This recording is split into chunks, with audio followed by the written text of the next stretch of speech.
good morning, New Orleans, and welcome to the Good Morning Show on this fabulous Friday. I'm Will Sutton. The Lord woke me up and blessed me with yet another day to end the official work week, playing at my feet on the floor, made sure that I got here to our Black Talk radio station, WBOK. 12:30 a.m. was greeted at the door by none other than fab producer Jared. Hey. And then shortly thereafter, my good friend Eddie Francis. Good morning. How was the drive in, man? It was good. Yeah? It was good, yeah. Uneventful, which is a good thing. Well, that is good. That is good. Yeah, it's a fairly nice day for late May on the edge of June in New Orleans. And it looks, it's not like so bright and sunny and hot and steamy and humid right now. But of course, temperatures will be going up. But if you want to, get a nice morning walk in, if you have that kind of flexibility, it's not a bad morning to take a little walk without too much sweat, other than the sweat that you build up as you walk or jog or fast run or whatever it is that you do. So it is 7:02 a.m. and a friendly reminder, as always, that it is a school day. So if you are getting up and about and heading on out, then make sure that you keep our babies and kiddos in mind because they are on their way to school. And the school zone speed limits are 20 miles per hour around our schools. So take your time, slow down, make sure you get to where you're going, make sure they get to where they need to be as well. Well, Eddie, there's always news happening, always stuff going on. And yesterday there was quite a bit of drama of sorts in Baton Rouge. So we're looking at the new 5-1 map, not a 4-2 map, but a 5-1 map being approved by the House, the Louisiana State House. So now it will move along in the legislative process. And we're going to hear this morning from our friend Cree Matlock from Power Coalition about what that was like yesterday and what's on her mind, and Power Coalition's mind, as we look at the next step. So it is not final, but it's a rather significant step to move forward with eliminating one of our two black majority congressional districts, the one currently held by Congressman Cleo Fields, the 6th District, keeping intact pretty much the 2nd Congressional District, currently held by our Congressman Troy Carter. So that is something that we'll be looking at today for sure. We also will be hearing from our friend Troy about the Girls Play Trumpets 2. They're going to be having a spring concert, and Troy is going to come in and talk with us about what Troy Sawyer, I didn't say the last name, he and the group have planned, what they've been practicing on. And if you recall, they've been here before. Girls Play Trumpets 2 for girls ages 8 through 19. So this is a special performance, and we're going to be talking about that. That will be coming up in a bit on the Good Morning Show. And we're also going to be talking about the Zulu Social Aid and Pleasure Club health event, men's health event. And if you haven't been before, you might want to consider it because it's excellent. I've been a couple of times, and it's an excellent event. So we will hear from Tony Moore, who's Assistant VP for Community Affairs at Ochsner Health. And we'll hear from Mr. Oscar Rainey, the president of Zulu Social Aid and Pleasure Club. So they'll be joining us to talk about that as well. And we're looking forward to hearing from our friends at New Orleans and Company. They always bring some good information about what's going on in tourism and hospitality. And certainly they work hard to attract folks to come from elsewhere to this fine city. But they always are sharing things with us about what's going on that we locals can take advantage of. And of course, Eddie Francis like to talk to the dogs when Miss Kelly is on.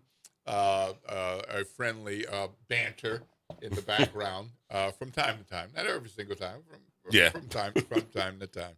So we're looking forward to that, especially with CL 250 is in town. Yeah. And I haven't been out there, but I've seen tall ships before in Philadelphia. It's an amazing thing. Mm-hmm. I mean, just one of them is pretty beautiful and amazing, but to think that there are several, and don't be surprised now, I'm just going to put this out there. With CL 250, there are tall ships. Mm-hmm.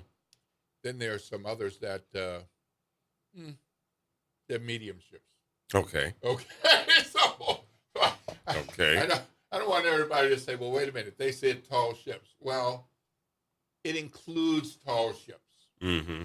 But there are other ships that are really large, but they're not actually tall ships. Okay. So you have your options for where you can go and when, and it's all free, but of course with a spectacular event like this, and it's free, more likely than not, you're not going to just walk up to each one of them and go right on. There will be lines. So we hope to hear about that as we moving along. But we're looking forward to a good morning on the Good Morning Show. And of course, we'll be taking some calls in between our segments and on some segments. And we will be moving along until we get time for the front porch a little later on WBOK 12:30 a.m. So which of these things are you interested in, Eddie? It is a hodgepodge. It's a hodgepodge. Yes, it is. It's a hodgepodge. It is. Yep. Well, I have to say that each of them has reasons to be interested in, but they're very different kinds of things. Of course, you got the political piece with the map clearing the House, the State House, and that's like a huge deal. Yeah. That we've been talking about it practically every day. And, we're going to have to stay on top of that and watch that as it develops. And there's some twist with it, as I understand. So we will be sharing a bit about that with you as we move along on the Good Morning Show as well. Right now, it's about time for a break.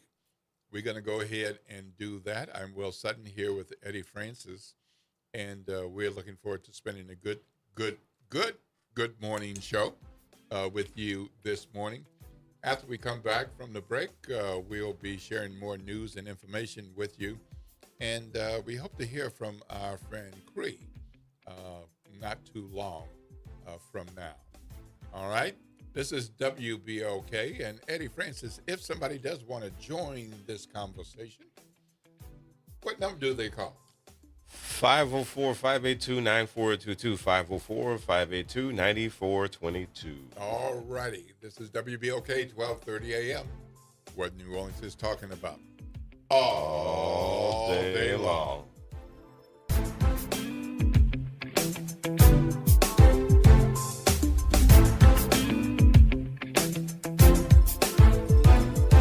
This is your news update for WBOK from WDSU.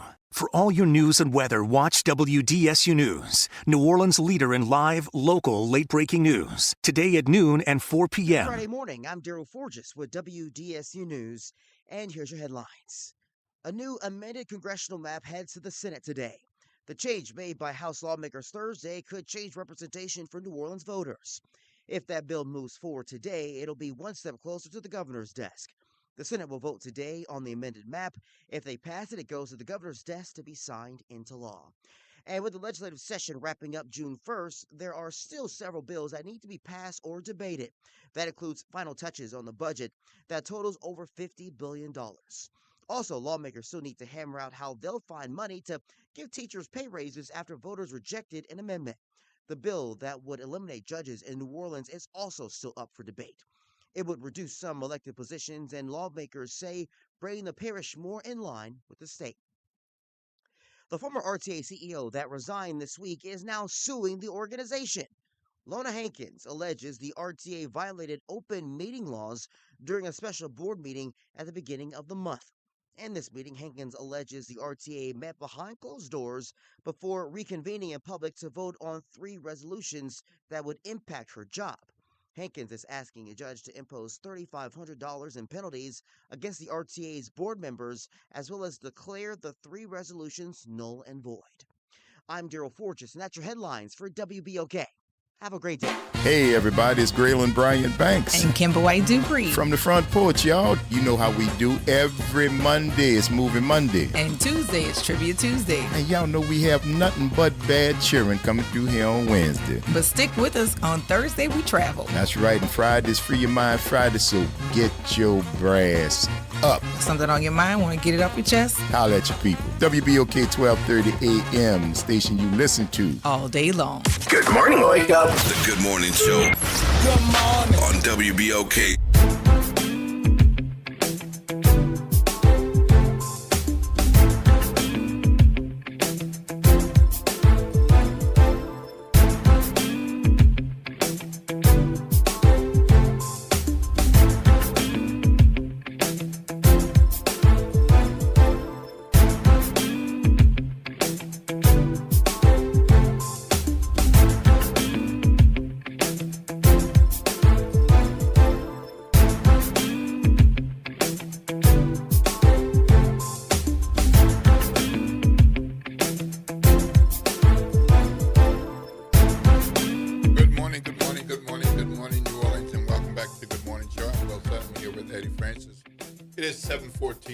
That means you've got somewhere to be at 7:15. Hopefully it's on the other side of the bit. And you can slide right over and fire up that laptop and get going. Let the boss know that you are on it this morning on this fabulous Friday. We are jumping into conversation now with Cree Matlock, Director of Government Affairs and Policy with the Power Coalition. And good morning, Cree. You're on with Will Sutton and Eddie Francis. How are you? I'm well. Good morning. Well, good morning. Well, another day at the state legislature yesterday. Lots and lots of things were going on in the House and the Senate. But one of the biggest things, of course, was the updating of the new, well, not new yet, but the being processed 5-1 map. And as I understand it, it cleared the House yesterday. You were there with a number of other people. What was that scene like yesterday? So yesterday we had a great amount of people come out. And I would say it was a lot of what we expected with, increased security, of course, still limited seating on the actual floor. Everyone was kind of guided to the gallery for viewing. Mm-hmm. There was absolutely no standing. People could barely cough, or they were trying to threaten to kick us out. So it was interesting, and in my opinion, somewhat disrespectful as well. Mm-hmm. Now, this hearing was in one particular chamber, correct? That is correct. It was in the House chamber. Mm-hmm. All right, and so that's the larger of the two. Was it pretty active and busy? Was it very well attended? Were did it seem like all of the legislators were there? Yes, it was well attended. Everyone was engaged. They jumped right into the bill of Senate Bill 121 to have open dialogue and debate. There was multiple amendments presented during that time as well. Right. The amendments that were presented that secured a 4-2 map were all voted down almost immediately. Yeah, I watched some of that via the live stream, and I thought there were some pretty good arguments and amendments proposed by Representative and Democratic Caucus Leader Kyle Green and others. But it was pretty clear that they were just waiting for the time to pass, listening to them so they could vote each of these down. I think 1 and 2 got one more nay than others, but nowhere close to what was needed to update this map and update this bill. Now, what happens now that this has passed the House? Yeah, since the map was amended on the House floor, it's required to get approval from the Senate. The Senate, as a full body, convenes today at 10 a.m., and that is the time where they will hear the amended map and the amended bill and vote on it once again before heading to the governor's desk. Okay, so the amended redistricting bill will head from the House to the Senate. The Senate convenes at 10, but does that mean that this will be the first order of business, or just something that's on the agenda for today at 10? Yeah, it's something on the agenda. It's not. It falls within the agenda guidelines of how they're presenting today. It is typically near the top of the agenda because it's something that is being returned with amendments. So it's not going to be like later in the day. It will happen pretty quickly. So I'm sure as this progresses through and it becomes more and more likely that this will be passed by both chambers and then hit to the governor's desk, there may be less in-person interest, but is it still valuable for people to show up with the Senate considering this measure, this 5-1 map, which would take away one of our 2 majority black congressional districts? At this point and at this tight timeline, what I will strongly recommend is contacting, emailing, calling your senators and voice your, concerns about this map.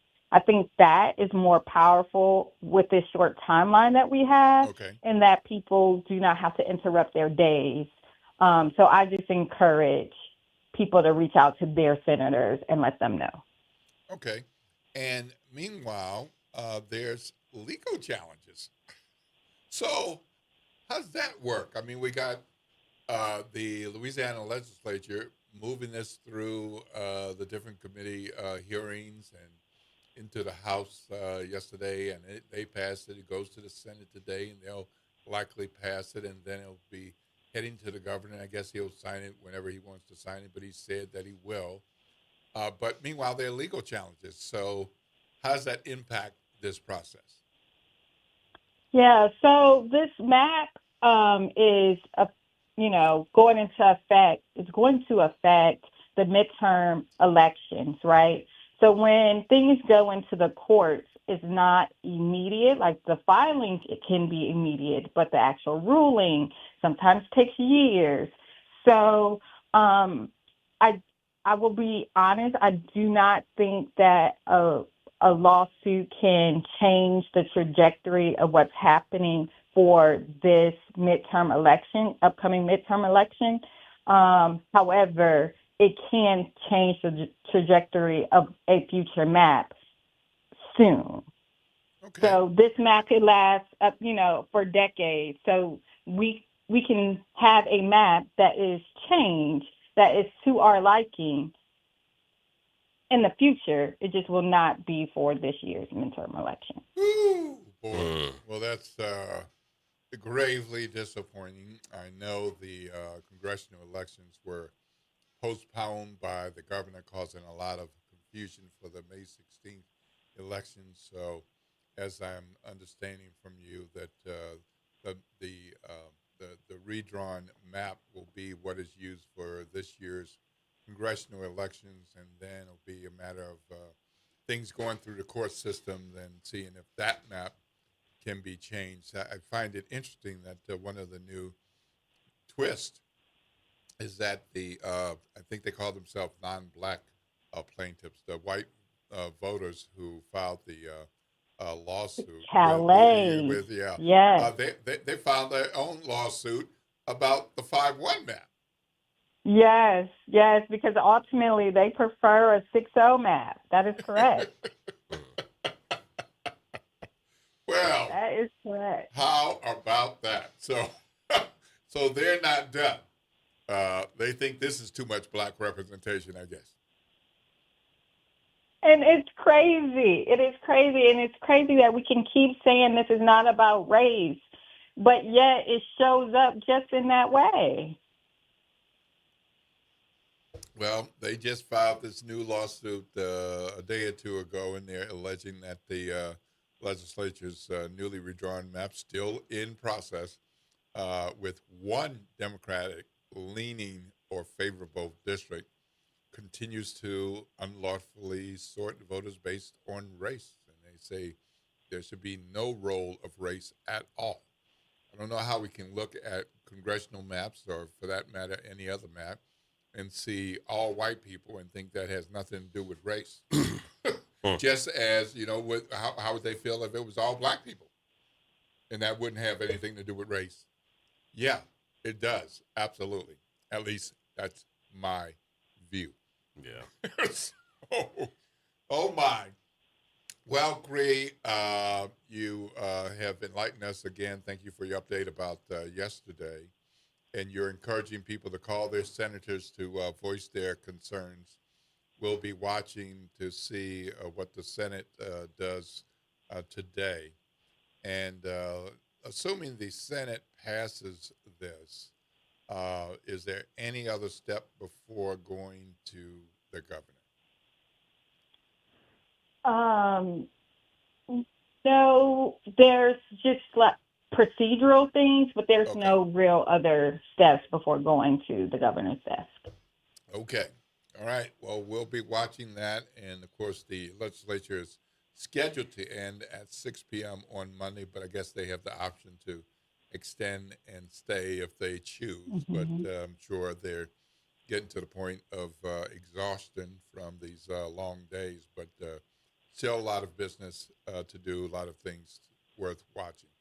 Thank you, Cree They'll be working over the weekend. Absolutely, absolutely. Thank you, Cree Matlock from Power Coalition, for joining us, helping our WBOK family of listeners understand what's up and the dangers of this new map. And appreciate your time. Thank you for having me. You all have a great day. All right. Lord's blessings. Have a beautiful day. All right. Well, moving along, Annie. Yeah. It's just, there's a determination to get this done. And despite all of the attention that is been drawn to it, and how unfair and unjust this is. But we're going to take a break. And when we come back, we're going to be talking with Will Hales from New Orleans and Company, and about all the wonderful things that are going on in New Orleans, and particularly CL 250. So we'll be hearing from him very shortly. All right, Eddie, in case anybody wants to jump into conversation with us sometime during the Good Morning Show, what number is that? 504-582-9422, 504-582-9422. This is WBOK, 1230 a.m., what New Orleans is talking about all day long.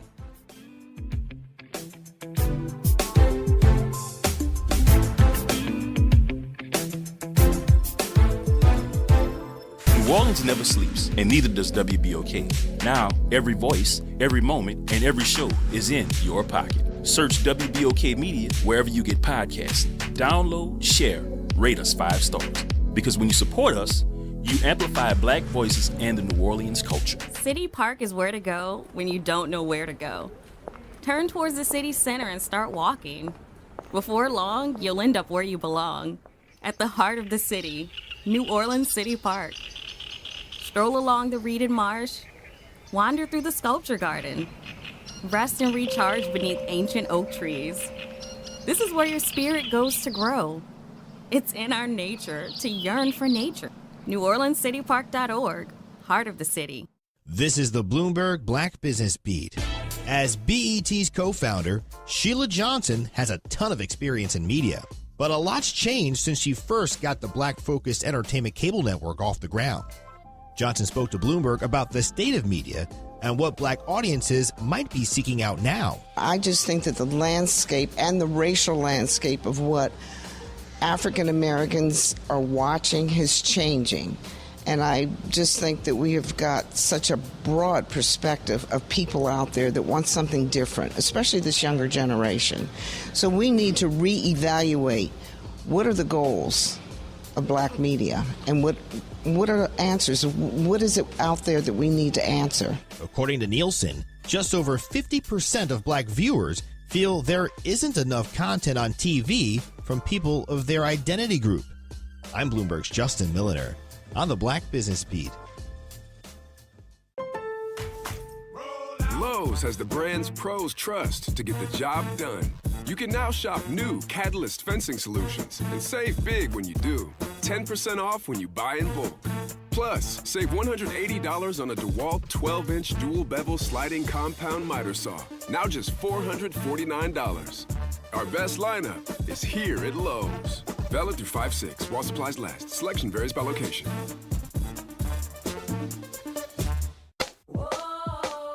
Liberty Mutual customized this song for you. Like your car insurance, it's custom too, yeah. Liberty Mutual's got the coverage that could save you money. Thanks to Doug and Limu, well now you can go and take that cruise. Liberty, liberty, liberty, liberty, yeah. Good morning, wake up. The Good Morning Show. Good morning. On WBOK.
Good morning, New Orleans, and welcome back to the Good Morning Show. For those of you all who have been in tune with us since 7:02, 7:04, 7:06, 8, 10, 12, 28, or if you're just tuning in, it is 7:30 a.m. If you have to be somewhere at 7:30 a.m., you're right on time if you're there, but if not, you're probably going to be late. So my advice to you is better to get there in one piece with your life than to rush and make mistakes and cause injury to you and others. So please just plan to be there safe and late, and let's let the boss know that the puppy's head go fishing and it was freaking you out. Okay? So, if something happened, just let them know something happened. Let her know that you'll be watching it the next time, right? And keep in mind the school zone speed limits are in effect. 20 miles per hour. Make sure our babies and our kiddos get to school on time. That's the JOB they need to take care of. And Eddie and I certainly want to have no news to report about kids being injured or otherwise harmed. We are happy to welcome Will Hales here. He's a member of the host committee with Sail 250. You've heard us talking about that the last couple of weeks or so. And he's also the Navy Community Ambassador for Louisiana. Welcome to the Good Morning Show, Will. Thank you for having me. Glad to be here. Well, it's wonderful to have you here, and you're a first-time visitor to the Good Morning Show and first-time visitor to WBOK. And we certainly want to talk about what's going on with Sail 250 and related activities and all. But at the Good Morning Show, we like to find out about our first-time visitors, and we kind of give it to them to do that intro. But we're going to do it in a Good Morning Show kind of way. All right, I'm ready. So, Will Hales, who your mama in them? All right, so I'm glad you asked that because I lucked out in the parent department. My dad is Dr. Stephen Hales, who's a longtime pediatrician in town for over 50 years. Following in his footsteps a little bit, now serving on the Manning Family Children's Board that he's been on for 43 years. So I've got a little ways to go before I'd hit that. My mom's New Orleans native and is a non-practicing architect. Got 15 grandchildren and now 2 great-grandchildren. So my dad, I guess, can restart the pediatrics practice. If he wants to come out of retirement, he's got it all ready to go. But yeah, I work for Gallo Mechanical in my day job. Fantastic, New Orleans-based company. It's all over the Southeast. But with this, I do an awful lot of work with the military and with the Navy, especially sort of trying to tell their story in Louisiana and make sure people understand what they do because it's important. What high school did you go to? I went to Country Day. All right. I'm a Country Day boy. Yeah. Very good. Very good. A Cajun. Now, were you there for the whole stretch, or I was there for the whole stretch, and I'll tell you, my wife's family is from Lafayette, and so they kind of crack up and they're like, "Y'all's mascot is a Cajun." I'm like, I did not pick the mascot, and it's also better than the Daisy, so I don't know, but I still hear about that one when I go over there. I bet. Well, let's start with a primer of what is Sail 250. I think people by now have heard the term, the phrase Sail 250. But why Sail? Why 250? What is it? Is it a New Orleans only thing? What is Sail 250? It's Sail 250 is a busy week in New Orleans. We've got 7 tall ships, so sailing ships from around the world. We've got 5 naval warships from the UK, from the Netherlands, and from the United States, U.S. Navy and U.S. Coast Guard. But what the event is we're the first city of 5 cities around the United States. So it starts here in New Orleans. It'll head up to Norfolk, Baltimore, New York, and finish in Boston. But what it is it's, a lot of folks understand it's America's 250th birthday, but it's also the 250th birthday of the Navy. And so, it's just meant to be a community-oriented experience around the country for, just understanding, appreciation, maritime tradition, American history, all of that. But what it amounts to is a great celebration, not just for the city of New Orleans, and we're certainly pretty good at throwing a party. I mean, New Orleans and Company has really put together an amazing schedule of events through the end of the weekend. But it's also celebrating the service members, not just from the United States, but around the world that are here in the city for a few days. And really, I've been speaking with a bunch of them. They are pumped to be here.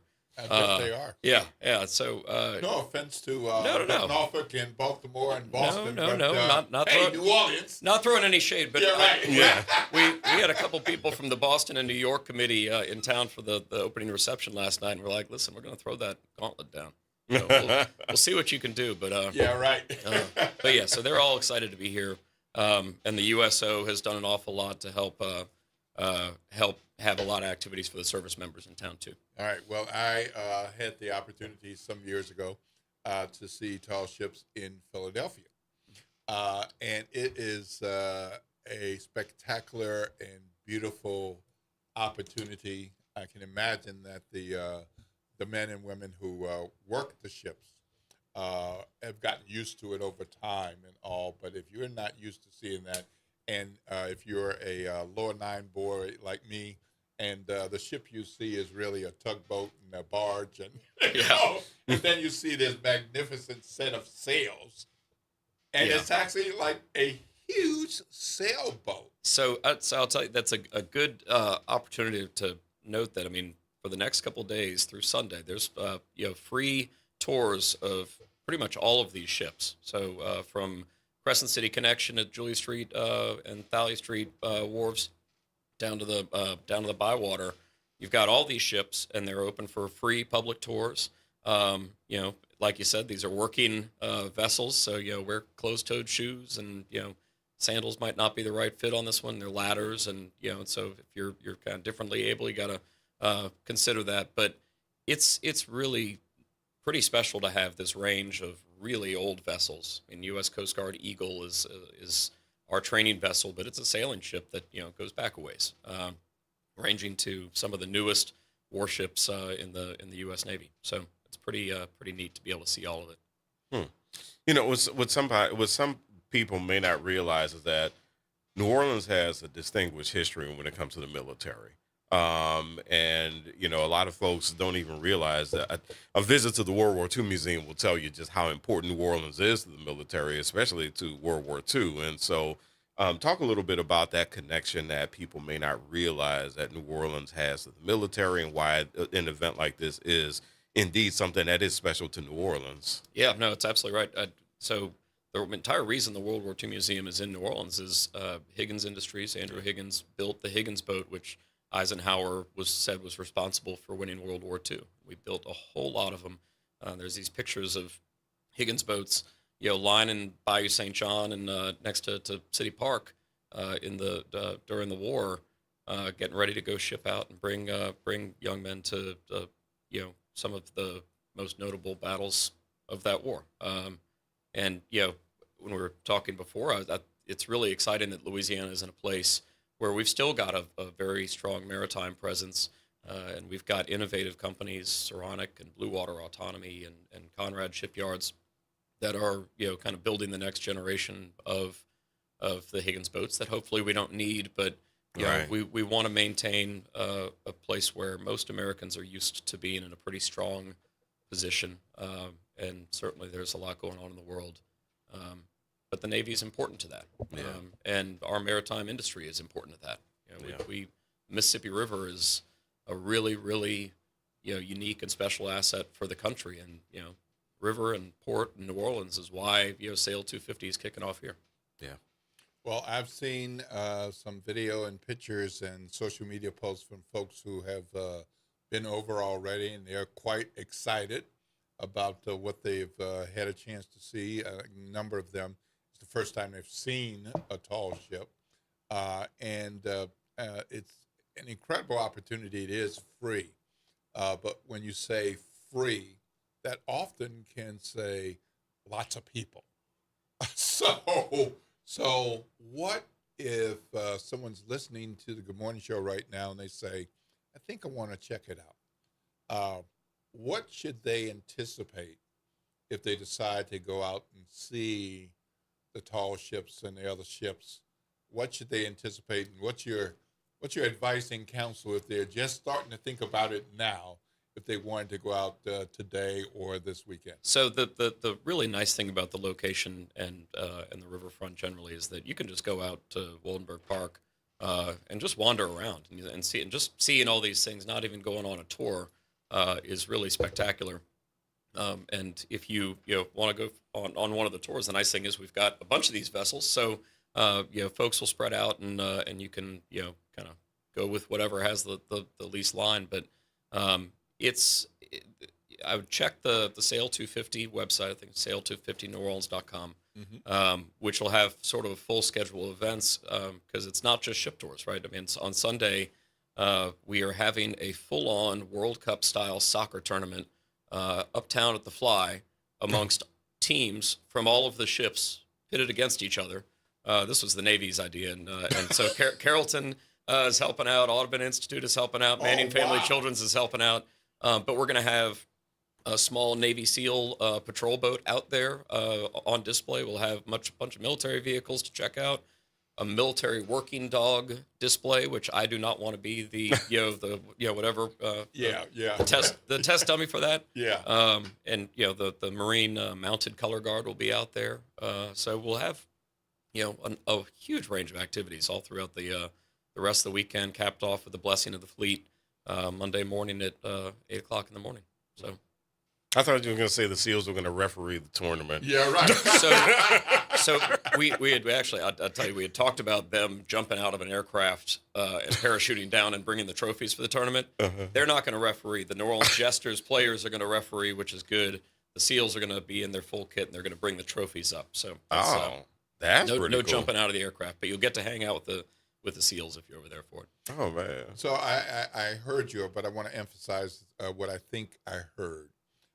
These are working ships, and therefore you need to be careful with how you dress because so it's a ship. Mm-hmm. It's not hanging out in your den or your man cave or something and just with your flip-flops or bare feet and your tank top because there's all kinds of things that pieces of equipment or flooring, raised flooring, bolts, it's both for young children and kind of older folks. I think really the thing to understand about pretty much all these ships is that you're going to be dealing with at least a few pretty steep ladders, and then you're going to be dealing with passageways throughout the ship that have kind of hatches that you have to kind of step over. And so if that's a concern at all, we certainly don't want anybody to get hurt. Or to feel uncomfortable in the environment. Still plenty of opportunity to check them out from the outside, but that's certainly a consideration. You don't want to bring in a baby or young kid who's not able to climb ladders. And it can be kind of tight too. Very tight, right? Because I've done the USS Alabama.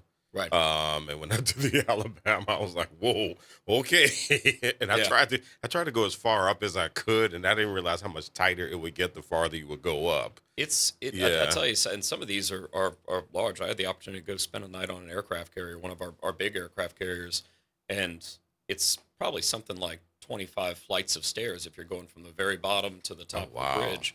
As a floating city of 3,000 or 4,000. Mostly 18 to 24-year-olds, which is funny. It's a trip, but it's a pretty impressive piece of machinery. Well, there's several ships, and they're similar in some ways, but they're quite a number of differences because they're built for different purposes, right? And built in different years, and they have different capacity and number of people they can hold or cargo and otherwise. So if somebody said, I want to see all of them, is that even possible between now and the end of the weekend? Here's the deal. I think it is, but you'd have to work pretty hard at it because, again, we've got a heck of a flotilla here. But like you said, so the ships range from, by far the largest ship in town is the USS Kearsarge, which is an amphibious assault ship. That carries everything from helicopters and fighter jets to hovercraft and amphibious tanks, in effect, and usually a full complement of over 1,000 U.S. Marines. And then you go all the way down to the smallest ship, which is the Gladden from Sweden, which is a sailing ship, usually a complement of about 70 people. And all the tall ships are primarily used for training sailors. So a lot of the countries, we've got Peru, Argentina, Ecuador, Colombia, Sweden. It's just a spectacular lineup. But most of these countries are using these to train their next generation of officers, sort of like we do with our Naval Academy and the Coast Guard Academy. Coast Guard Eagle is here as well. So the sailing ships tend to be training ships. Nothing like learning the original ways of doing things before you get onto a modern warship. But they are fantastic and beautiful ships. Now I know that people can just walk up and they don't have to go on the ship. I mean, they just kind of walk along the river and see all of the beautiful sails and the ships. But if people want to go on the ships, they can. There have been individual and group tours available, but if somebody like me has a large family, so you got 6, 8, 10, 12, 18, can you still do a group tour, or is that opportunity gone at this point? So that might be a little bit tricky. I think there might still be a form for inquiries on the website, but due to security reasons, that's usually 24 hours out is the minimum because the Navy has to accommodate their security forces and the checkpoints specifically for the warships. So the U.S. Navy ships, HMS Trent and the Coast Guard cutter Mohawk at Thalia Street and Julia Street. So those are still going to be doing open tours. You can still walk up. You do need a driver's license or other form of ID for specifically the modern warships. The tall ships don't go through the same security measures. I don't think. Check the website. But that's really the main requirement and should be able to accommodate most anybody. So if I have a kid who's 12, they can't go on? 12 absolutely can. So I should how's that clarify. happen? How does that No. So driver's license if you're over 18. Okay. But kids that otherwise wouldn't need it would be all right. Okay. And how long would you say ship tour might take? It probably depends on the size. Depends on the size. And the number of people and which parts are open. I'm assuming not every part of every ship is open. Yeah, so on average, I think we're looking at about 30 minutes, and not much longer than 30 minutes, even for the larger ship. Again, we're trying to make it a great experience where you're able to see an awful lot of these ships, and then also, not rush you through, and then also try to make sure that we get a whole lot of folks through. And then smaller ships will be a little bit easier. I think you'll be able to knock out several of them in an hour and a half because they're again, right all along Waldenburg Park. It's once you're there, it's easy. Well, yeah, I mean, so we do have the public tours that are happening today until 5, and then tomorrow you got the fireworks at 9 p.m., and then it opens up again at 8 a.m. And it's the 5 o'clock. And then the Sunday, you have Sunday, and then you got Monday also. So they're going to be here a couple of days. I know we've been saying the weekend, but it's actually there's activity on June 1. Now it's not with all of the ships, right? But there's some possibility. So that might be a great time to go down to Crescent Park or go down and watch the ships depart because it's not going to be a full parade of sail, but most of them except for one are going to be departing on the 1st after the blessing of the fleet, and that's 8 o'clock in the morning. And if the weather is behaving like we hope it will, we'll have a flyover during the blessing of the fleet from VFC 204 at Belle Chase, Navy Fighter Squadron, and it's between that and fireworks Saturday night, it's going to be pretty special. Well, I was just going to say there's a fireworks show this weekend. Saturday night, 9 o'clock. All right. So right there in the middle of Waldenburg Park. I mean, I can't imagine a more pretty setting than all these tall ships along the river. It's going to be something. Well, for folks who like fireworks, particularly fireworks shows, probably not going to be that often in your lifetime that you're going to have fireworks shows with tall ships. I can't. It's not the most common occurrence, even in New Orleans. Yeah. So it's going to be pretty special. Yep. So that also means that there'll probably be lots of people. So showing up at 9:05 might not be a good idea. Yeah. So definitely make your plans ahead of time. Yeah. We know how parking in the quarter can be. We know how so it's plan accordingly. But looking forward to having as many folks experience this as we possibly can because it's we throw a good party down here, but this is a unique one. We don't get this an awful lot.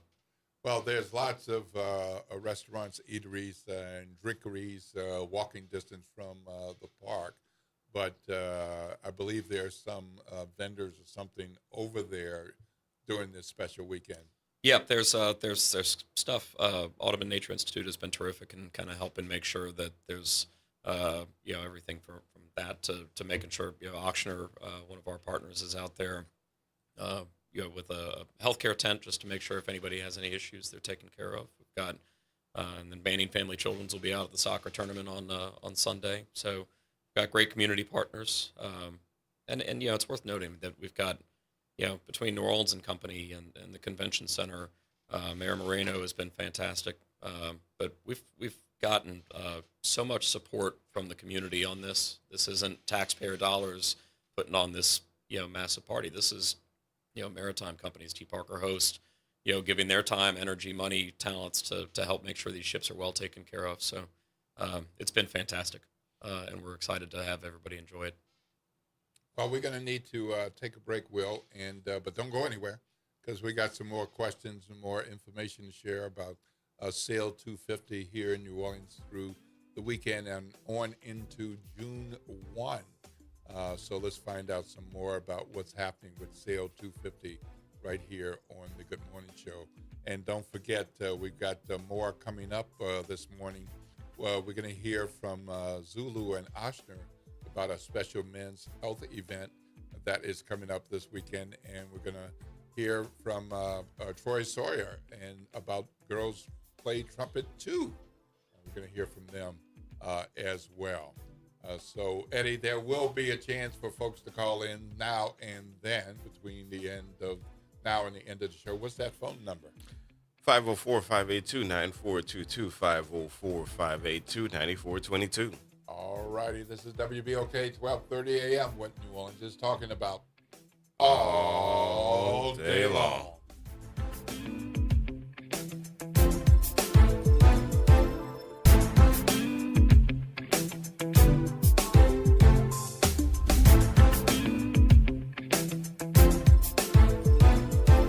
Hello, friend. Tavis Smiley here with a special announcement. You can catch my show at a new time. Weekdays from 1 p.m. to 4 p.m. Same great topics, same great guests, same great conversations, just a little earlier in the day. It's Tavis Smiley, weekdays 1 to 4 p.m. only on WBOK 1230 a.m. What New Orleans is talking about. Greetings and salutations. I am Elwood B. Coulon Smith, chairman of the board of the New Orleans Regional Black Chamber of Commerce. We'd like to invite you to tune in every Wednesday at 12 noon on WBOK to listen in on Black to Business and be a part of the movement that's going on. Thank you. Good morning, wake up. The Good Morning Show. Good morning. On WBOK.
Good morning, New Orleans, and welcome back to the Good Morning Show. I'm Will Sutton, and with me is Eddie Francis. It is 7:55 a.m.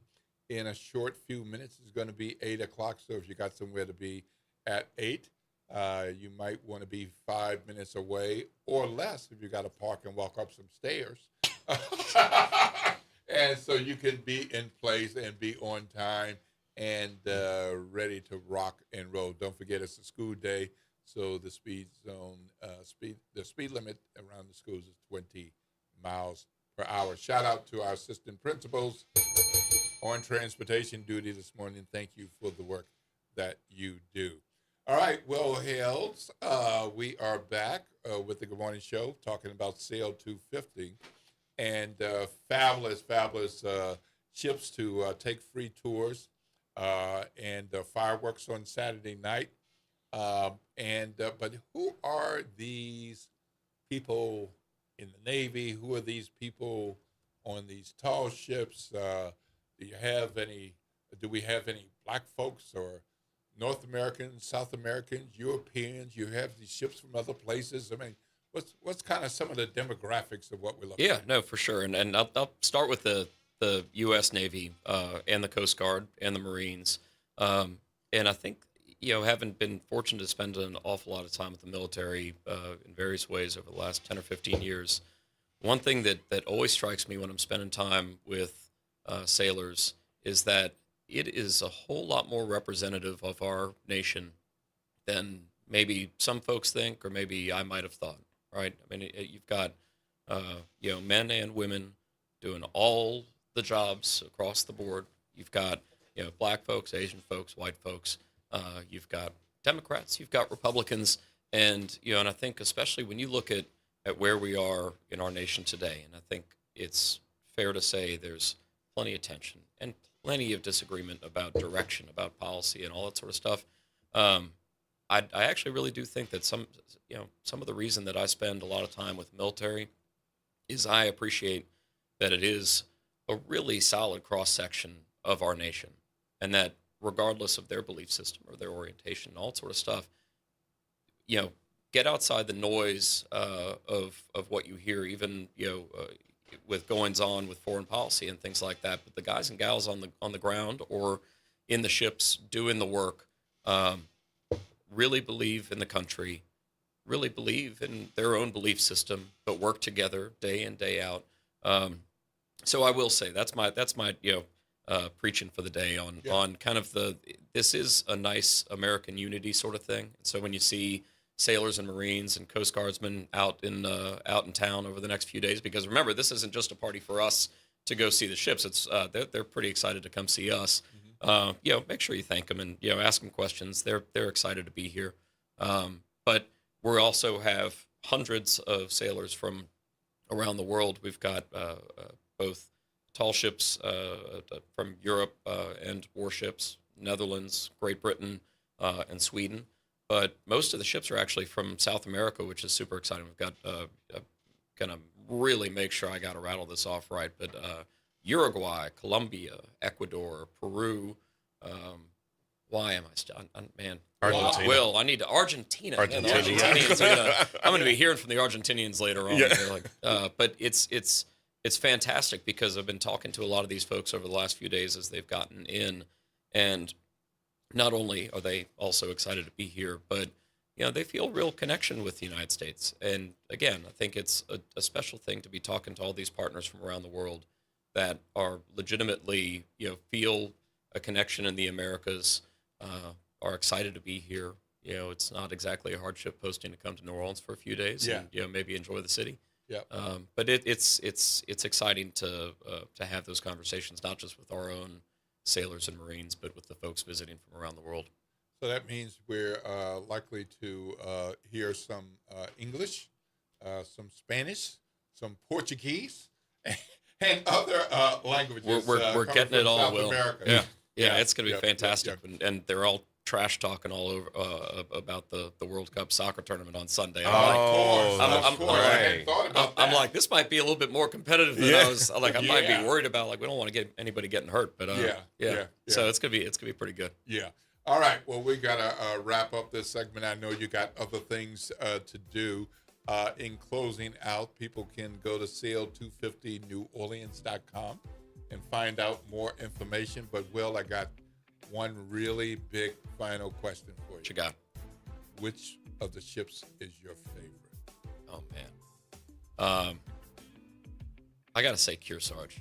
She's pretty impressive. Yeah. I mean, she is. You walk up there and even if you're driving over the Crescent City Connection, you'll see her. I mean, she's pretty massive, and she's got a big Harrier and an Osprey, helicopter on top. Yeah. And it's pretty cool. So check Kearsarge out. Okay. But they're all pretty. I mean, the Peruvian captain I was with last night was like, my ship's not your favorite. She's the biggest. She's the fastest of the tall ships. I was like, listen, I'm not starting an international incident, picking favorites on these things. So I've just gotten myself into trouble. Okay. All right. Wonderful. Well, thank you, Will Hales, from the host committee for Sail 250 and the Navy Community Ambassador for Louisiana.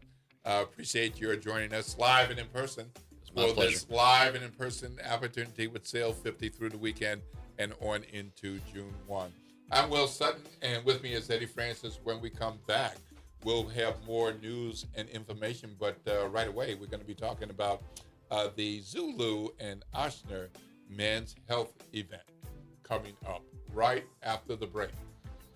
This is WBOK 1230 a.m., what New Orleans is talking about all day long.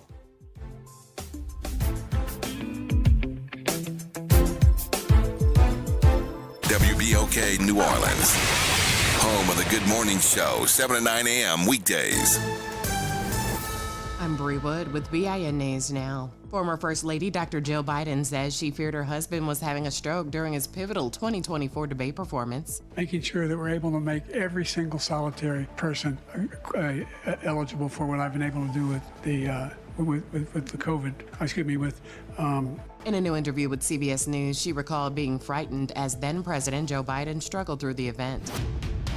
The Obama Foundation is unveiling plans for the grand opening of the Obama Presidential Center. The celebration runs June 19 through the 21st on Chicago's South Side, featuring live performances, family activities, art, food, and storytelling. The Obama Foundation is a nonprofit collaborator of the Black Information Network. And Queen Latifah is teasing new music after a 16-year album hiatus, saying she's got plenty of unreleased tracks across multiple genres. Get BIN News Now, on demand 24/7 on the iHeartRadio app. Good morning, wake up. The Good Morning Show. Good morning. On WBOK.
Good morning. Welcome back to the Good Morning Show. If you've been in tune with us since 7 o'clock, 7:02, 7:12, 7:22, or even if you've been in tune since 7:58 or 8, But if you're just tuning in now at 8:06 a.m., you are right on time because I'm Will Sutton and with me is Eddie Francis. And we're jumping into a conversation with Tony Moore, Assistant VP for Community and Public Affairs at Ochsner Health, and Mr. Oscar Rainey, President of the Zulu Social Aid and Pleasure Club. Good morning, good morning, good morning. Good How morning. How you doing? You can hear me pretty well. Yeah. All right. Yeah. How you doing? I'm well. Good morning. Good morning. Sun is shining today. No rain. It is. Yeah. Not too hot Yes. yet, but you know, It's hot. it's young yet. How you doing, Mr. Rainey? I'm Darren Meyer. Darren Meyer. Meyer, I'm yeah. sorry. That's Yeah, okay. yeah, That's right, okay. Darren Meyer, right, Director right, of Public yeah, Relations. Yeah, right. So you all have a big event coming up. Yes. And I will say that I've been a couple of times. I didn't make it every year, but I really enjoyed each of the times that I went. Yes. So I'm gonna take a crack at saying it's important for men generally and black men in particular to pay attention to all aspects of their health. We don't do a good enough job as a group. There's some of us who are better than others. And this is a wonderful opportunity to get an overview with a black focus from some different health professionals about some different things. Is that a fair summary? That is very fair. And it's equally important because you have that one-on-one time Yes. with the physicians in their different specialties. And so I'll just talk about it. Can I go into it? Please do. Okay, so this is the 5th annual Yes. Men's Health event partnered with the Zulu Social Aid and Pleasure Club, and we're excited about that. And just to give a little history on how this started, 5 years ago, we were coming right out of COVID, and several of the members perished just from that. And so we knew at that point a lot of people hadn't gone to the doctor. They had not checked blood pressure, glucose, those type things. And there are so many illnesses that were associated with during that COVID year or years. And so one of the things we wanted to do was partner with them to make sure that men's health was top of mind. And a partnership with Johnson & Johnson became available to talk about prostate health. And so that was huge because 1 in 8 African Americans die from prostate cancer, which is preventable. Right. And so if caught early, there's a lot of things that you can do to make sure that you get the treatment that you're needed. It is, let me be clear, it's preventable. Right. And so we just want to bring the appropriate resources to the men. It was very well received. We've had different topics related to prostate over the year. This year, we're calling it the connection, brain, heart, and prostate health, which is very important. We're going to have a neuro science doctor there to talk about brain health. We'll have the cardiologist there and a urologist. So we're bringing the 18 to the community. It's also a safe space for the men there because, as you know, you've been in that crowd, both Darren and you. They open It up. gets real. Yeah, it gets real. It gets real. I mean, I'm sitting there and I'm like, is this brother saying this? Well, it's like, but it's like you won't ask it to your doctor. Yeah. And in that particular case, at that moment, I was like, I can't believe he's sharing this. But I'm glad he did. But yes, because I hadn't even thought about that. Yes. And I could see it on the faces of other brothers in the room. They're like, for those of you all on radio, you can't see my face, but I'm like gently shaking my head like in awe. It's like, wow. What? So it's an opportunity to learn. Darren, you've been there. What is it like to be in that room? It's you don't have to be like at the front table. You do as not. a health professional. I mean, but it's quite an experience. It is, and you get all sorts of perspectives. And the one thing about Zulu is the everyman's club. We bring people from all walks of life. We have about 800 members, and as Tanya said, this started after COVID. But this is also about reaching out to the community, and more or less getting these people in, getting as many men in as possible to hear some of these stories. I'm 3.5 years removed from prostate cancer myself, so that's important, and it's important to get these screenings. So I'm always willing to yell to the top of the mountains about getting these screenings early. What should men not be afraid of? They should not be afraid of taking care of themselves, right? We wait till the end. Why do we wait till we're in the hospital to talk about health? This is about getting these screenings done early. This is about having conversations early. And this goes from mental health to physical health. It's the whole being, we want to make sure that men understand that we have to be here for one another. We have to share our stories for other people to understand what's really going on. When we know that what prostate cancer is doing to black men, we have to talk about it. And you can't be afraid to talk about it. And people live, once they're diagnosed, you can live with it. You can actually live with it and have a healthy life. Yeah, it hurt me to my heart to hear somebody say, Will, I just found out I got prostate cancer. It's like, oh, man. It's like, well, how long have you known? Well, I just found out. And it's kind of bad, stage 3. And I want to bite my tongue. It's like, how'd you let that happen? I mean, no way. No, that hurts.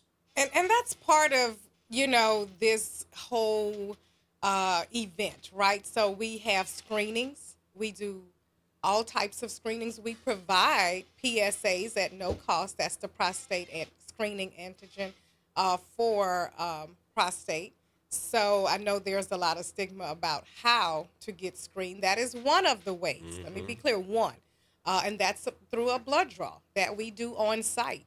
And so, if the numbers are good, we don't, reach out to you. But if they're elevated, we do reach out for post-care. And, I'm excited that, the Ochsner MD Anderson Cancer Center is there, and they're part of this. They're part of how we got to this grant with Johnson & Johnson to help with this, to make sure we're able to screen as many men as possible. So we will be doing that there.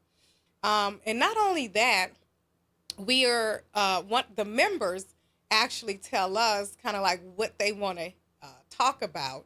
And so the concept of dementia has come up a lot because especially in African-American families, we tend to self-diagnose sometimes instead of actually getting a medical clearance from a physician on that stage as well. So we're going to have one of our, we call it brain health docs, from our neuroscience center there to do screenings, because just like what you see in cancer, when you look at your diet, physical activity, family history, sometimes that flows the same with dementia diagnosis as well, but there are a lot of other things. So we're also going to be doing BMI screenings on tomorrow. I know, but we got to get it done. Okay. Your body mass index plays a lot in that. And so, it was shared with us that a lot of members are dealing either with parents or some of the members themselves who have been diagnosed. And this is an ugly disease. It really is, as a person whose family has also been impacted by that. So, you got to get behind it and not wait to down the line when it gets worse. Right. And I know with dementia, so many of us have our own ideas, sans Google, of what that looks like and what it is. And, people at 15 forget things. People at 45 forget things. So it's not as simple as that. But then, and then you have other things like Parkinson's, which is not the same thing. No.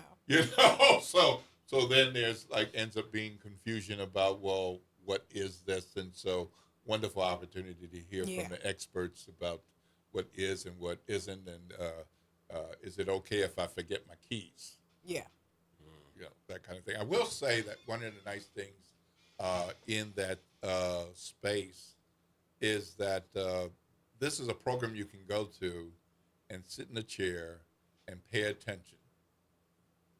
Get a lot of good information. But you also can pay attention and walk around and get tested. Yes. And so there are tables around. And so it's okay that you're not sitting in a chair. That's right. That you can go and see the different health professionals and listen while you're getting something tested or getting some information at the same time. That's not always true. You're like expected to go into this auditorium, sit, and just pay attention. That's not what happens at this space. You're correct. We try to make people come in and feel comfortable. We have the panel, you can sit down, but then there's a socialization part of it where you talk to members, you talk to other people, you talk to people going through the same thing. And we get in line and they're actually able to do their screenings. And we have Bloodmobile outside as well to give blood. So it's like I said, it's a community holistic approach to healthcare, preventive healthcare.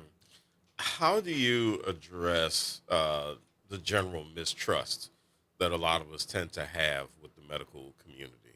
And I'll throw that one to you, Tanya. Well, I hear it a lot, which is the whole purpose of doing these type of discussions and screenings in the community is because it is a safe space, right? Yeah. And so when you're in this room, and both Will and Darren can attest, these are men who look like you, who you know, and you're sharing and not afraid to open up and ask those questions because just like you say, it's real in the room.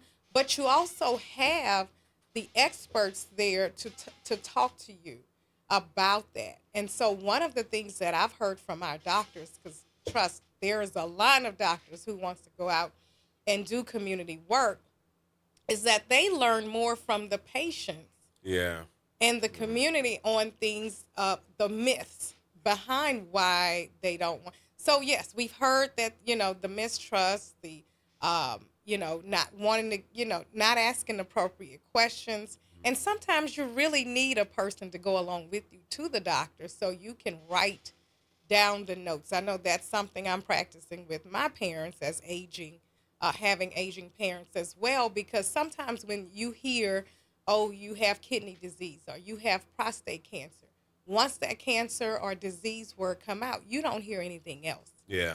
And so somebody needs to be there to write that information down, ask the questions, do research, and if you're not comfortable, always go for a second opinion, and ask the questions to the doctor, or make sure you're getting your point across. I think it's sometimes we don't know how to utilize our physicians, and they're the ones who are trained to help you with that. Even nurses, they can help because they see it just as much to have those questions asked. But this is the purpose of creating safe spaces. You can talk to the doctors after the panel presentation is over to get follow-up clarification or even make an appointment if needed. So we want people to feel comfortable. We realize there are a lot of, bad experiences, uncomfortable situations, but you have to make sure you either report it or you let someone know what happened, because we do see that. So Darren, this is hosted by Zulu, but you don't have to be a Zulu member to come to this event, right? Not at all. The purpose is Zulu is right there in the center of New Orleans. Yeah. People are used to coming to Zulu to party. We know that. We want to tell them it's okay. Yeah. We do more than Mardi Gras, Yeah, right? right. So it's okay to come in. And it's the day before our Zulu Character and King elections. So Right. a lot of our members, older members that live out the city, people that went to Houston and Dallas and Atlanta after Katrina, they come in on this weekend to vote. Yeah. And so we want to get them in. We've reached out to the NOPD. We've reached out to the Broad Street Business Association to talk to some of their businesses and some of their customers. We want them all in as well. And Oshner's reached out and we've reached out. And we're hoping that's a good approach to starting this process and getting people involved with preventive healthcare. So the event starts at 10 a.m. 10 a.m. at Zulu headquarters on North Broad, ends at 1 p.m. And as a previous participant, and correct me if I'm 3 hours goes by pretty quick. It does. I mean, it's like amazing. It's like Mm-hmm. I got all this information. I heard all this stuff.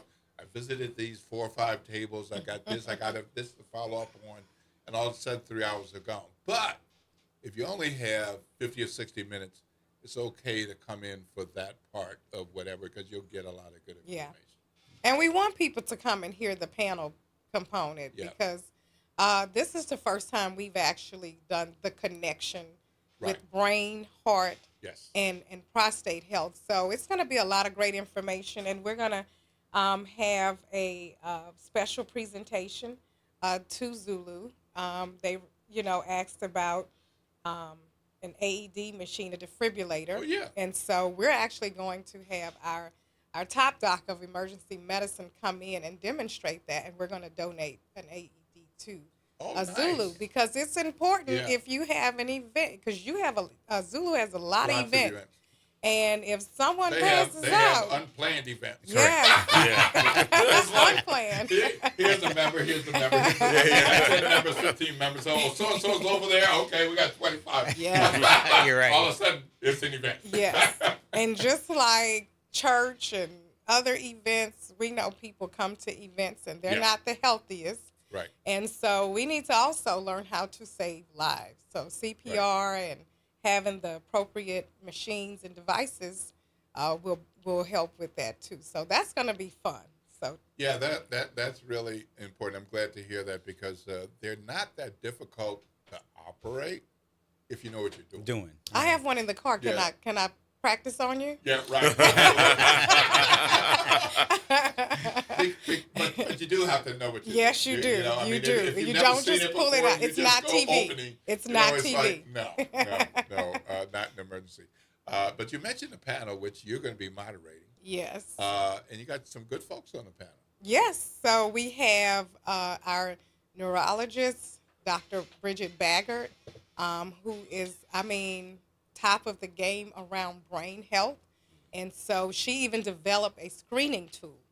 So after the panel, before and after, she's going to work. And she's the one that suggested that we do the BMI piece. So that's part of it. We have Dr. Laborde, who is our Chief Medical Community Officer. Dr. Bennett, who is a world-renowned cardiologist at Ochsner. And also Dr. Lacey, who is a urologist. So we have And a Zulu member. And Zulu member, yes. We have to say that he's a Zulu member. Yeah. So we're excited to have this panel, and we're hopeful that the weather will hold up, and we will see lots of men come out. So I want to see you two in the audience as well, and especially all men, but the screening for PSAs definitely 45 and up. If you have a family history, which you should be discussing, and know if you have a family history of prostate cancer, then they will screen probably at 40 and ask different questions on, how old was your father, brother, or uncle, or grandfather when they were diagnosed. So it's based on that. Well, you got some world-class people on that panel. Yes. Yes. And in the health field, these are people who get asked to comment on research, to do major presentations. That's right. And around the nation. And they work at Ochsner, and they're going to be at Zulu on Saturday.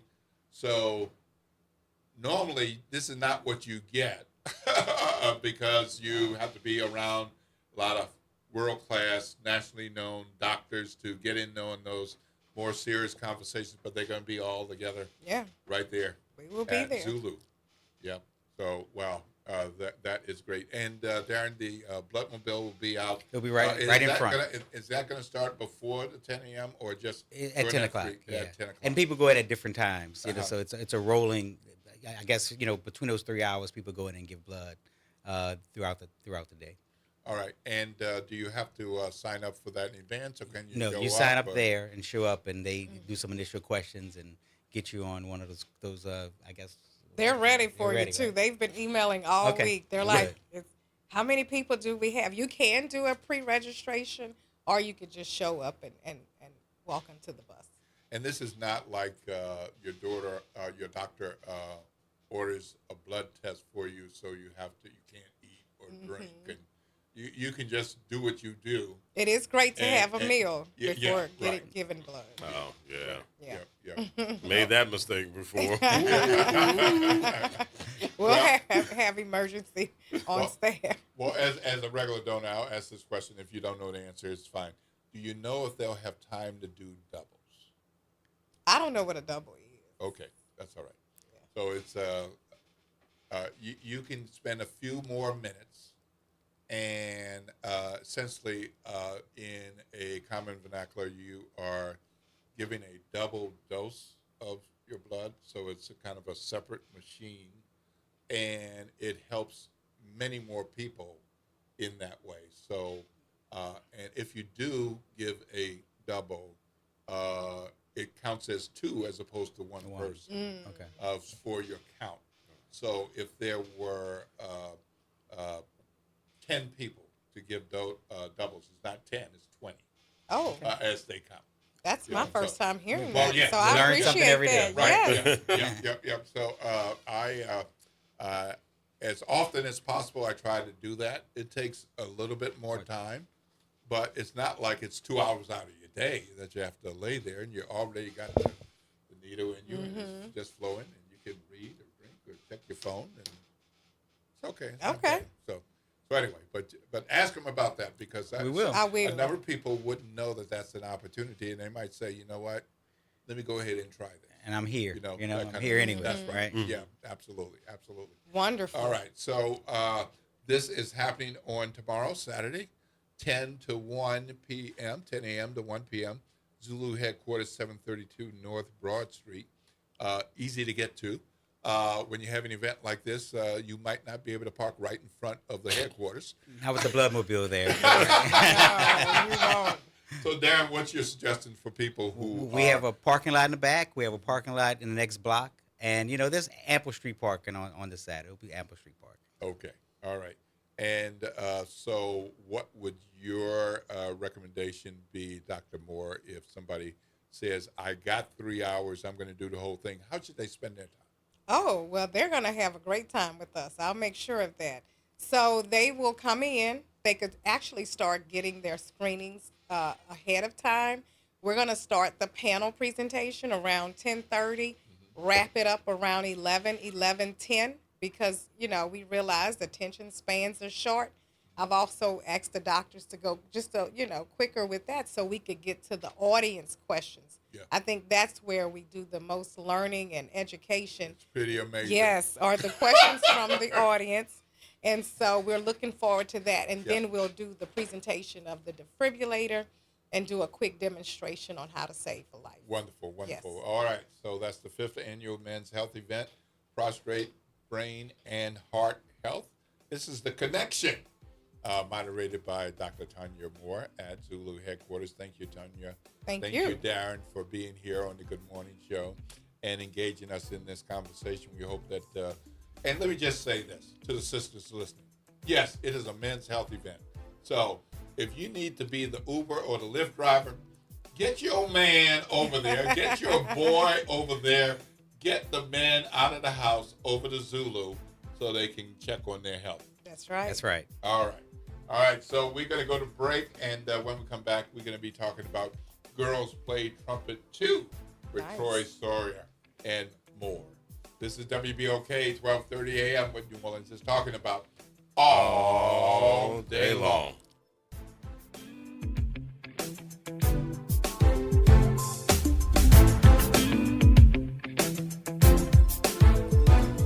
This is your news update for WBOK from WDSU. For all your news and weather, watch WDSU News, New Orleans' leader in live, local, late-breaking news. Today at noon and 4 p.m. Friday morning, I'm Daryl Forges with WDSU News, and here's your headlines. A new amended congressional map heads to the Senate today. The change made by House lawmakers Thursday could change representation for New Orleans voters. If that bill moves forward today, it'll be one step closer to the governor's desk. The Senate will vote today on the amended map. If they pass it, it goes to the governor's desk to be signed into law. And with the legislative session wrapping up June 1st, there are still several bills that need to be passed or debated. That includes final touches on the budget that totals over $50 billion. Also, lawmakers still need to hammer out how they'll find money to give teachers pay raises after voters rejected an amendment. The bill that would eliminate judges in New Orleans is also still up for debate. It would reduce some elected positions, and lawmakers say bring the parish more in line with the state. The former RTA CEO that resigned this week is now suing the organization. Lona Hankins alleges the RTA violated open meeting laws during a special board meeting at the beginning of the month. In this meeting, Hankins alleges the RTA met behind closed doors before reconvening in public to vote on 3 resolutions that would impact her job. Hankins is asking a judge to impose $3,500 in penalties against the RTA's board members, as well as declare the 3 resolutions null and void. I'm Daryl Forges, and that's your headlines for WBOK. Have a great day. Norman Robinson is back. Can you hear me now? And he's taking no prisoners. Can you hear me now? Each weekday, Norman Robinson brings you commentary with Off the Top. The incident was shocking, disturbing, disgusting, disappointing, and sad. Each weekday, Off the Top with Norman Robinson is heard exclusively right here.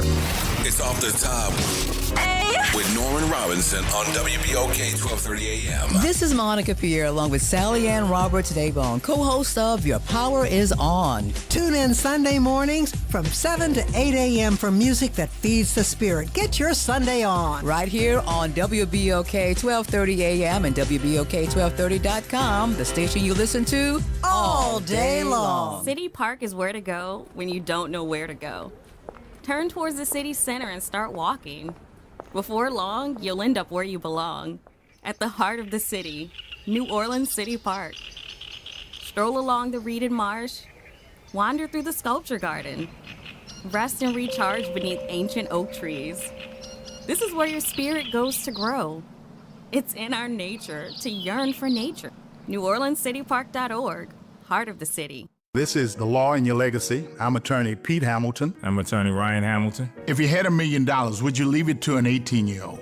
Hopefully not, but that's exactly what can happen with a simple will. The money goes straight to your kids when they hit the legal age, no guardrails. A trust lets you control when and how they receive their inheritance. You can set ages, milestones, or even make sure they finish school first. Give them security, not a spending spree. This is not legal advice. That's just a tip brought to you by Liberty Bank and Trust. For more information, go to libertybank.net or contact us at 504-915-5016. Oxnard Health is committed to inspiring healthier lives and stronger communities. Taking action to improve your health is within your reach and keys to staying active. Join Oxnard Health, Johnson & Johnson, and the Zulu Social Aid and Pleasure Club for our 5th annual Men's Health event, focused this year on prostate, brain, and heart health. This event is offered at no cost and takes place Saturday, May 30th from 10 a.m. to 1 p.m. at Zulu headquarters, 732 North Broad. Be proactive. Stay active. Well, Saints of God, this is Pastor David Impartan Sr. coming to you over the airways of WBOK, your favorite host of Change Your Water, Change Your Mind. I want to invite you to our show every Saturday from 1 o'clock to 2 o'clock p.m. That's Change Your Water, Change Your Mind. I want you to invite your family and friends to a broadcast that's designed to change your life, the way you think, the way you act, and what you eat. We want you to tune in every Saturday at 1 o'clock, WBOK, 1230 a.m. See you on Saturday.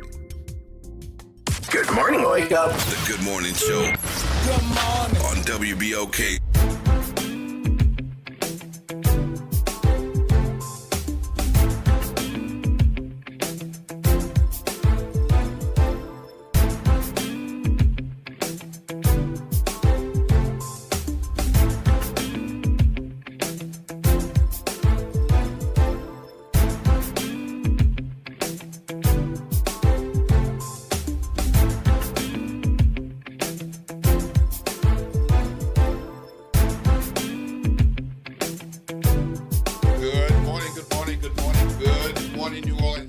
Back to the Good Morning Show. I'm Will Sutton, and with me is Eddie Francis.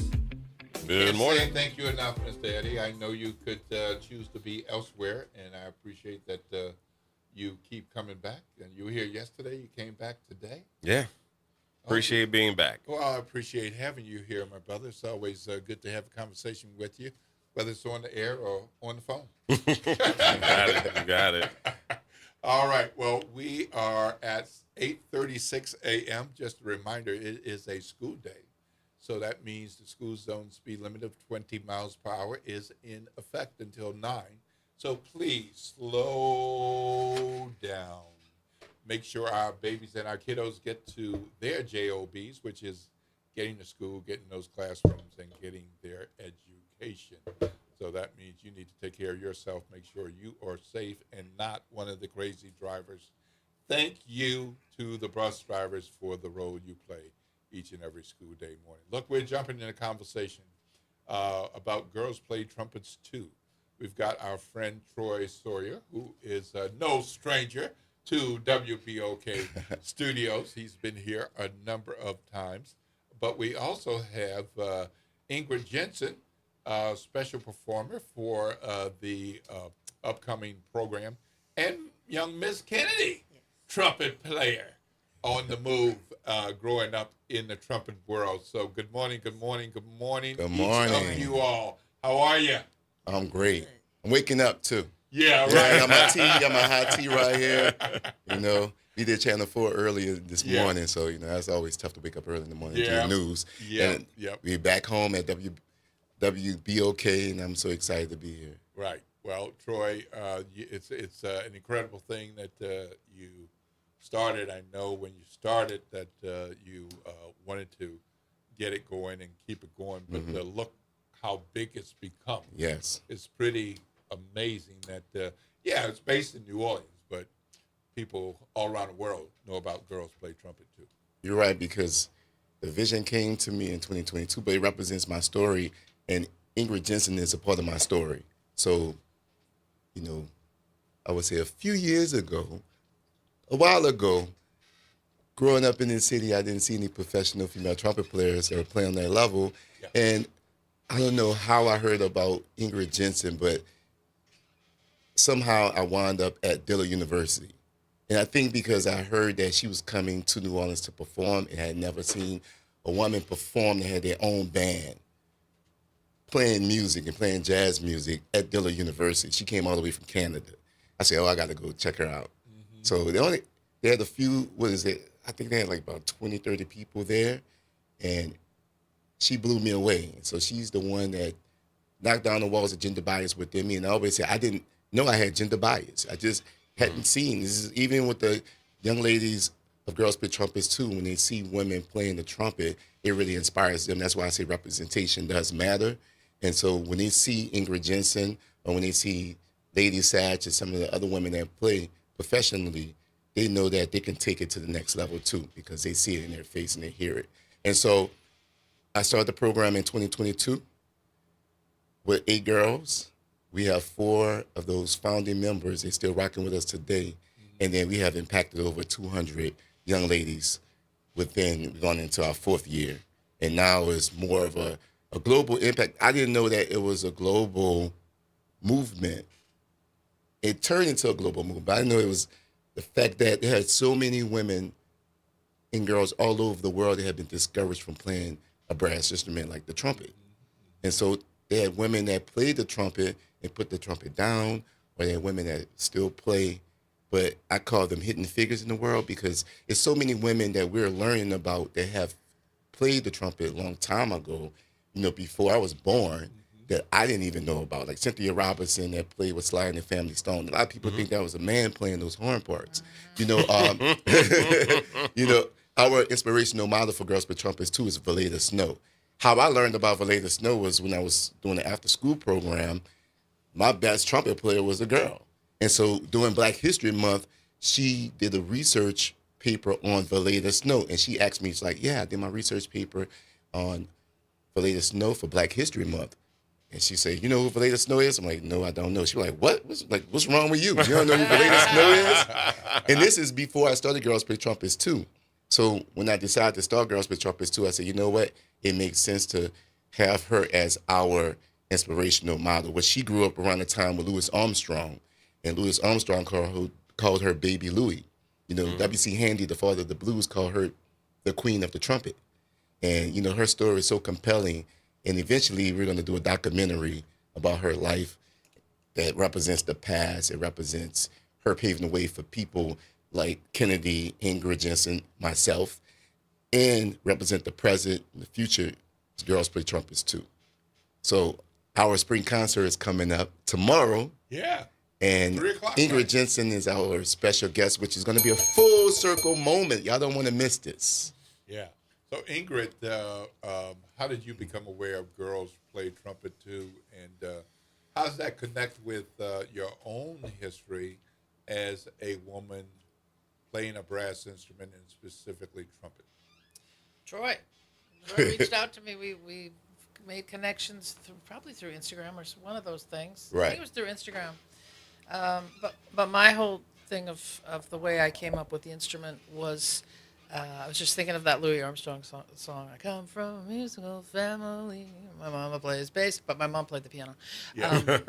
And my sister played the trombone, and I wanted to play trombone, but I was told I was too bit of a feisty person to play anything but the trumpet. So the trumpet was given to me because I was a bit of a rough and tumble kid. I didn't take what from anybody. So we had great band programs, and everything was based in swing and New Orleans jazz. And I come from a town called Nanaimo, British Columbia, which is in Canada on an island, and it's a coal mining town. And from this coal mining tradition of brass bands, somehow that was part of our scene in our town. So there was a lot of really great trumpet players. I came up under the mentorship of people who really had that somehow strange. Canada's pretty far away, but there's this connection to New Orleans through that spirit of just making as much music as possible, no matter what, despite it all. So that's sort of what I came out of. And trumpet, again, it wasn't my choice. I didn't want to play the trumpet. It's just like, what is this thing? So The trumpet chose you. It kind of chose me, and then It I had chose to me figure too. out how to get my voice, which is more of a tenor voice, Yeah. which wanted to be a trombone because I love Jack Teagarden and Louis Armstrong. But I had to just take time. It took a long time. I'm still here, many years later, still figuring it out. But it's a joy to be in the presence of all of you and doing this. The concert's going to be amazing. Yes. Well, what about you, Kennedy? Did the trumpet choose you? I think yes, in some sense, but I also chose it because when I joined the band, I was like, I don't really know what I want to play, but I really like the trumpet, and I was like, I'll try this out, and I've grown to love it, and I really excelled in it, and it's just something I do for fun, as a creative outlet, and I've always loved music, so it just came to me, and I was like, I like this, so I'm gonna keep doing it. What are you looking forward to for tomorrow? I'm looking forward to just performing and having fun and giving the people a good time. And I just really hope they enjoy our show and see how hard we've been working. Any songs or any songs that you can't wait to play? I'm looking forward to Unane. Okay. With Rock Your Soul. With Rock With You. Yeah. We've been learning something new. So I'm excited to play that. And you're doing a solo too. And I'm doing a solo too. Well, don't bury the lead. You buried the lead. Okay. But trying to see if we can make it a duet with Ingrid Jensen. Okay. Oh, that's going to be beautiful. We'll test that out, yeah. What a wonderful world it is, right? I'm just saying, what a wonderful world. Yeah. So, I'm just excited for everything. I've been looking forward to it, and I know we're going to do a great job, and I'm so proud of everybody in the group. We've all been working so hard. So how old are you and what grade are you? I'm 17. I just graduated high school. Very nice. Congrats. I started playing my freshman year, so it's been a couple years. So, yeah. All right. Very nice. And wait, where did we graduate from high school? From St. Catherine Drexel Prep. Hey, very cool. All right. Xavier Prep. And I'm coming here to Xavier University. Oh. In the fall. I come from a prepper family, so there we go. There we go. Very cool. Wonderful. So you plan to continue your music as you transition into college? Yes, I do. I want to be in the marching band, and Very we'll cool. see where else I do. Okay. So, Wonderful. So, Troy, for those folks who've been aware of Girls Play Trumpet too, have seen your young ladies perform, what's going to be similar to previous performances? What might be different with this performance tomorrow? So we consistently educate our audience about our inspirational model for Lady Snow, and all of the women that have paved the way. that haven't really gotten their just due and their, shine. And we're going to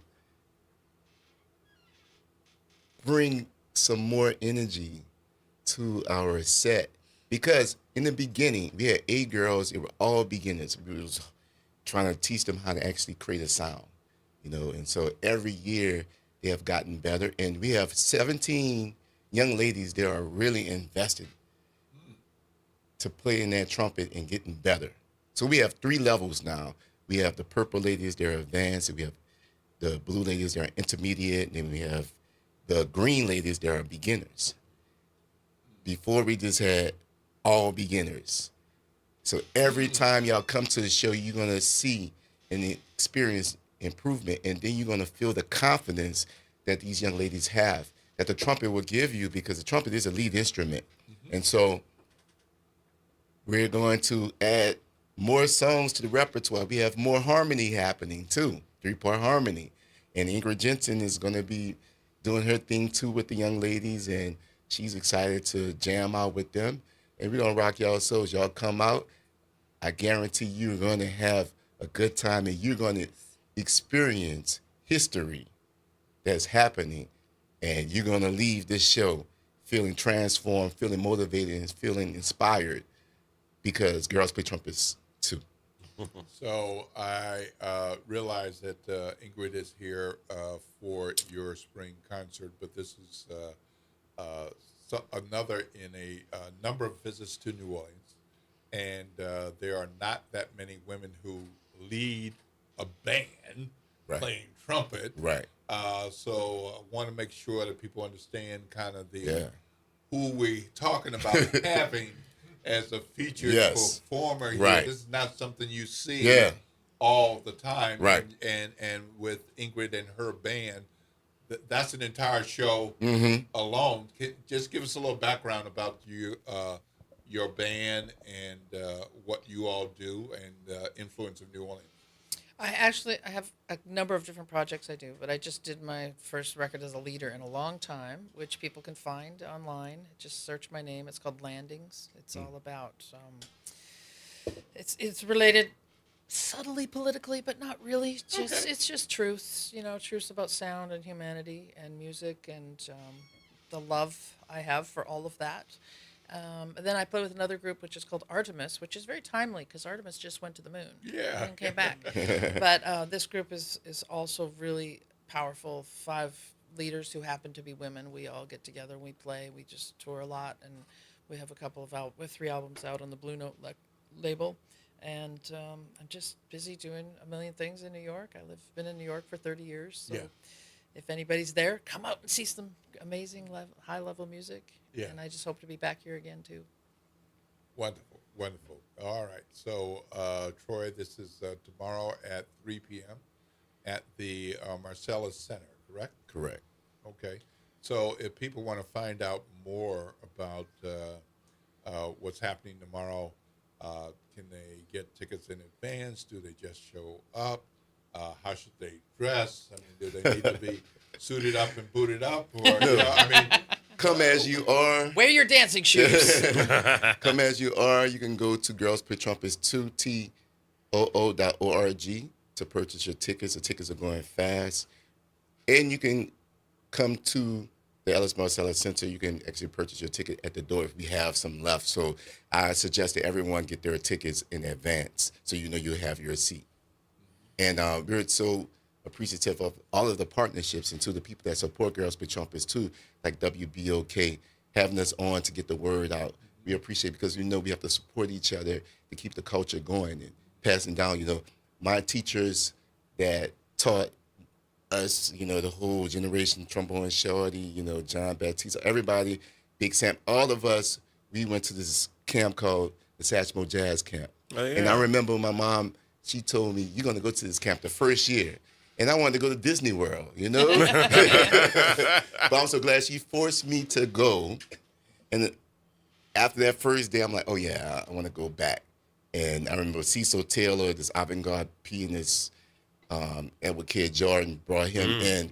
And he said jazz is all about self-expression, no one can teach you how to express yourself. There's no such thing as a bad or wrong note. And you wanted everyone to stand up one at a time and express yourself. I said, you know what? I'm going to play jazz. You know what? I like this cat.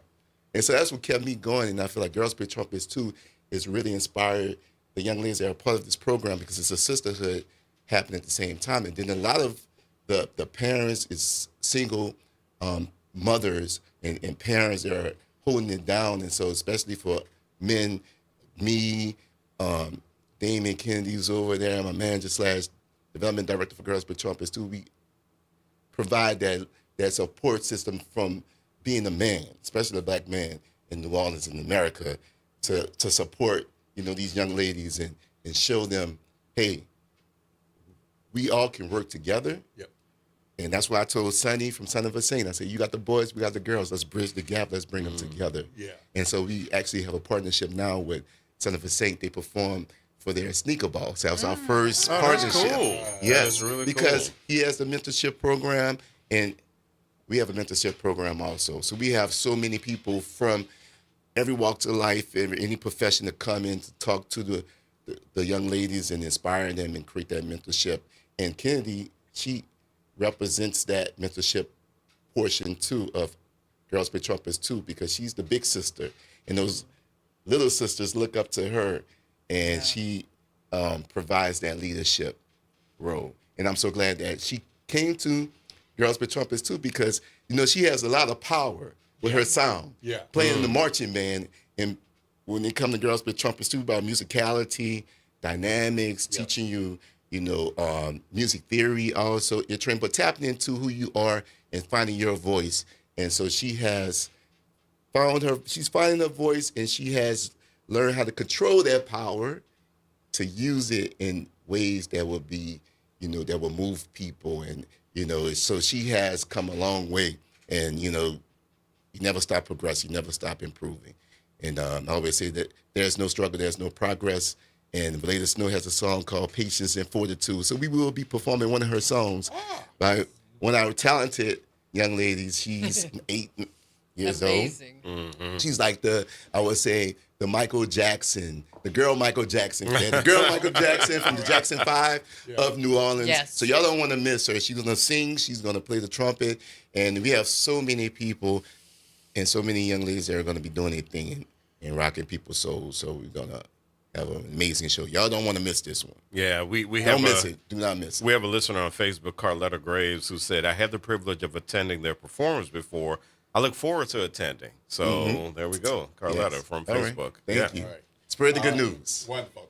All right. Well, we're going to go to break, and when we come back, we will just have a minute or two to wrap up before we get ready for the front porch. Thank you, Kennedy, for coming on the Good Morning Show. Thank you, Ingrid, for coming on. And thanks for coming back. Always, Troy. Oh, it's a family affair. All right. Let's keep it going. Right. That's the spring concert for Girls Play Trumpet 2 tomorrow, Saturday at the Marcellus Center, 3 p.m. A place you want to be. Thanks so much. And Eddie, I don't know that we're going to get any more calls in, but just in case we might squeeze one in. What is that phone number? Sure, why not? 504-582-9422, 504-582-9422. All right, WBOK, 12:30 a.m. What New Orleans is talking about. All day long.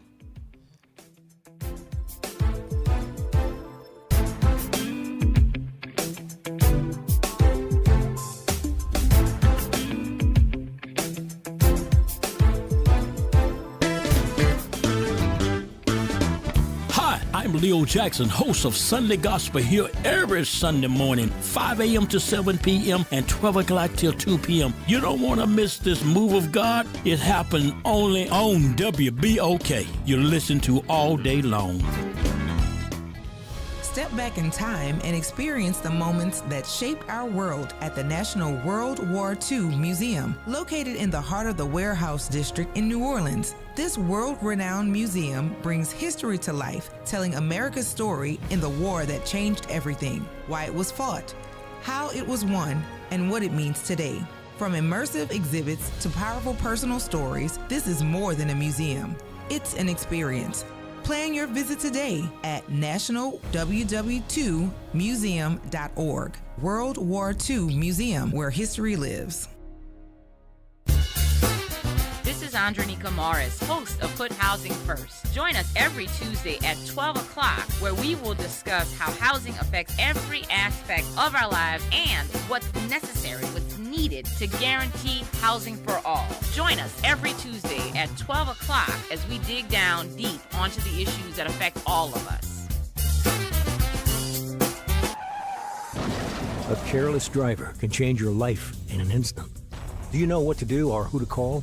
If you've been injured in a motor vehicle accident and do not have an attorney, call Auto Accident Help Desk for a free consultation. We can answer all of your questions and estimate the potential value of your case. Call Auto Accident Help Desk and connect with an expert personal injury attorney. Call 800-269-4524. 800-269-4524. Don't worry how to handle your medical bills, lost wages, and pain. We will get you the money you deserve. They got me way more than the insurance company offered. The consultation is free, and you do not pay any legal fees unless we win or settle your case. Make the smart call. If you've been injured in an auto accident, call Auto Accident Help Desk for a free legal consultation. Call 800-269-4524. 800-269-4524. 800-269-4524. Good morning. Wake up. The Good Morning Show. Good morning. On WBOK.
Just a minute or so before we close out, just want to thank you all for lending us your time. You didn't have to spend this time with us, whether it was just a few minutes or a full couple of hours.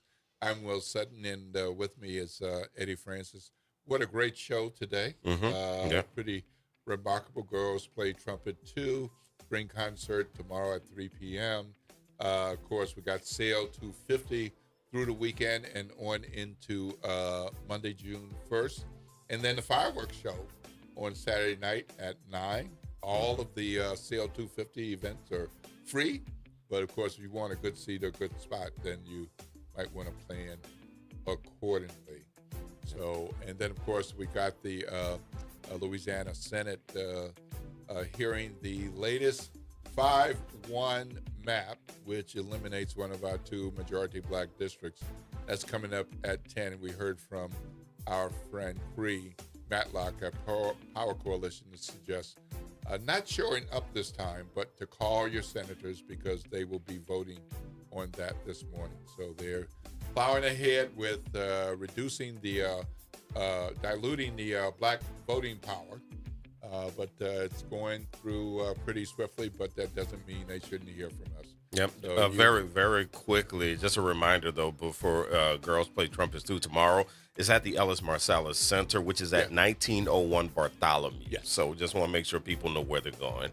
All right. Wonderful. All right. Well, Lord willing, I'll be back on Monday, and looking forward to a fabulous Friday today, an incredible weekend. Hope you have a great day, but an even better weekend. I'm Will Sutton with Eddie Francis. That's going to be a wrap for the Good Morning Show. Coming up next is The Front Porch with Graylin and Kimba, and we've got Tavis after that, and then the G-Man, Gerard Stevens, on the Reality Check. That's going to do it for us. WBOK 1230 AM, what New Orleans is talking.